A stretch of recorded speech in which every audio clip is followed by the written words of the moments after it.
I'm curious for you guys both, and if you want to, I guess, go first, Billy, as to how you came about, like the findings where it seems that Jesus was not crucified, or that's not accurate. Sure. And in my videos, and if you listen to the podcast, the statement is according to the Sinai Bible.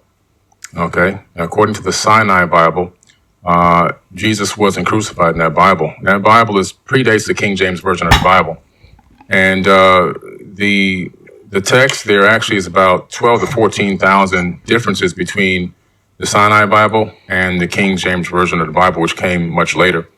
And then also one of the things that were interesting is that they discovered the book of Jesus' wife, which is at the Harvard Seminary, which, according to some scholars, is a little controversial, but they claim that this is an accurate record that Jesus may have even been married. Addressing something else. Because the Codex Sinaiticus in particular is just it's a 4th century Greek manuscript. Mm-hmm. It comes from approximately between 325 and 350 AD. And its text of the Gospels reads almost identical to the modern Greek text that we develop translations from. So my curiosity is just simply in kind of exploring, when you say that it denies the crucifixion or that the crucifixion isn't there, I mean, I can go on right now, Codex Sinaiticus, and I can look up the end of, say, Matthew 27, where it has Jesus being crucified.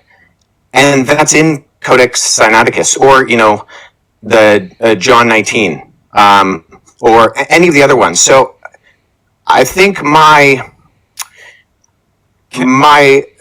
confusion is that it doesn't read any differently. So actually, are you able to pull up a website with the viewers or listeners or whatever be able to see that? Right now to make sure I have the version that I'm looking at. While he's pulling that up too. This is unbelievable. Unbelievable. The Sinaiticus text doesn't have the crucifixion. This is what this guy has been going around saying to everyone. That the Sinaiticus text doesn't have the crucifixion. This is unbelievable. Let's see how Billy responded. I found the text where I was referencing, actually. I was misquoted. I misquoted there. It's the Gospel of Barnabas. Okay, yeah, well, so that's good. So let's deal with that too, because I've actually worked with, there are 2 manuscripts of the Gospel of Barnabas. The Gospel of Barnabas is a really interesting document because it is a known forgery. And so, he said, and I quote, I misquoted there. It was actually the Gospel of Barnabas. The Gospel of Barnabas, a fraudulent document. The Gospel of Barnabas is a known forgery. There's only 2 copies of this document. It's written in Spanish and Italian, not Greek or Aramaic, and there are many internal contradictions, plus no one heard about this document before the 14th century. If this guy was serious, if Billy Carson was serious, he would have known this. But he doesn't. Anyways, eventually he ends up conceding. It's not just it's not that there's debate about it. It's a known forgery. I mean, no one's referring to the Gospel of Barnabas as anything other than. If you say it's a known forgery, but I'm going to go with that. Let's talk about the Old Testament a little bit and leading up into the New. Well, hold on, because do you mind if I address the Gospel of Jesus' wife? Sure, go ahead. And just like that, he concedes. Just like that. After he's been going around podcast after podcast, interview after interview lying about Christianity. Just like that, he concedes. Anyways, but this is where Billy gets his information from. This is where Billy got the idea that Jesus Christ wasn't crucified. This is Billy's source. Billy's source is a forgery. It's a fraudulent document. As someone who claims that he is one of the world's foremost biblical experts, yes, that's right, that's exactly what he calls himself. I said, you happen to stumble into one of the world's foremost experts on biblical texts, the Torah, the ancient tablets in the world. That's who you're talking to right now. Like I was saying, as someone who claims that he is one of the world's foremost biblical experts, I would have thought that he would at least know that the Gospel of Barnabas was a forgery. First, he gets caught lying about the crucifixion not being in the Sinaiticus text. When he's corrected by WesHuff, who tells him that the crucifixion is on the Sinaiticus text, he tries to save face by saying that he misquoted and the source that he got this information from was actually the Gospel of Barnabas. The Gospel of Barnabas, a known forgery. Does this guy sound to you like a person who does his research? Does he sound to you like he's serious?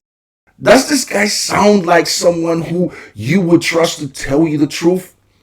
Or does he sound like a charlatan, a liar, a clout chaser, a deceiver? This is the guy going around saying Jesus was married.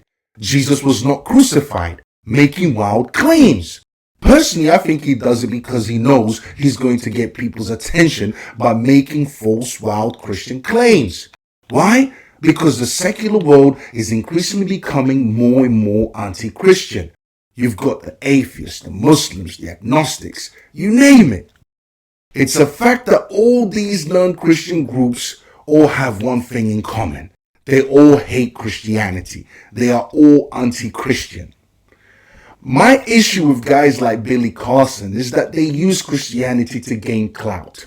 His philosophy is dependent on attacking Christianity. His entire belief system is predicated on lying about Christianity. Like, for example, Jesus wasn't crucified. The crazy part about it is that he didn't even bother to do the research. Do you know what I really find crazy? Is that he's been going around for so long lying about Christianity and getting away with it. Maybe that's the reason why he doesn't do debates and only does interviews.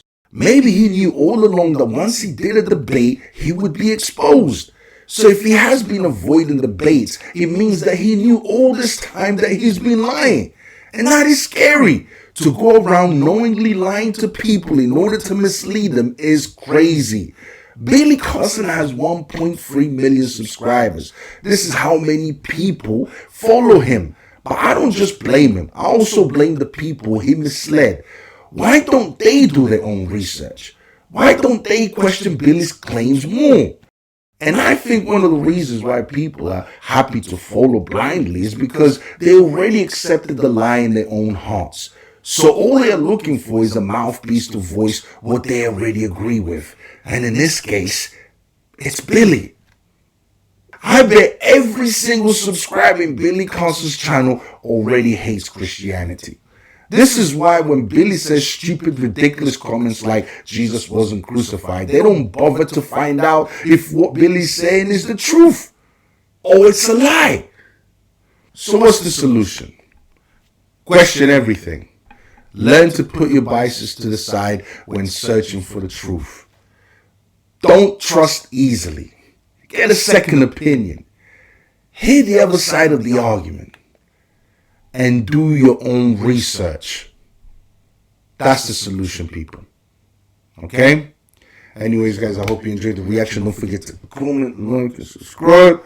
And I'll see you guys next time. All right? Peace.